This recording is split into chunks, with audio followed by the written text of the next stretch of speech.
Good morning, everyone. Just waking up here in Ontario, Canada. I'm going to jump right into my Linux and let's go over some buffer overflow basics.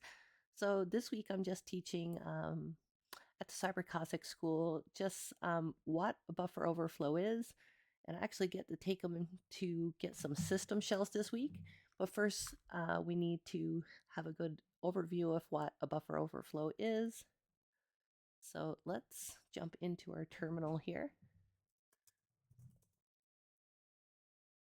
Get to our working files.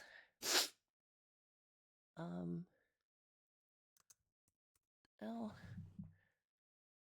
what we can do, let's haul up our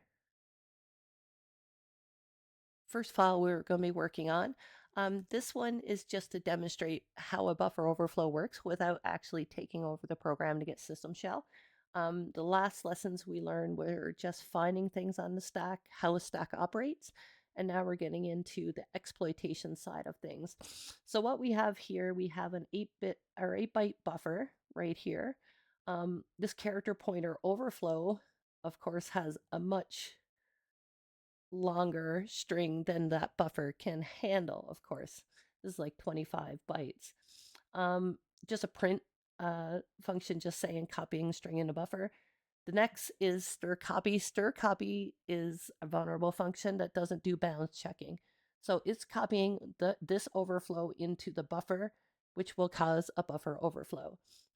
So that's all I'm trying to get across with this lesson here, is just what a buffer overflow does. So if we open this one right here, this is an example of what's happening.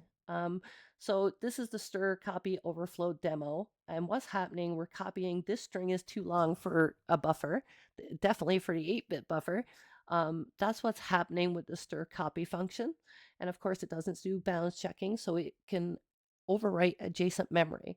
So over here we have the stack as it's lined up. So we have the stack pointer, the stack itself that we subtract the EBP from the ESP, creating the stack.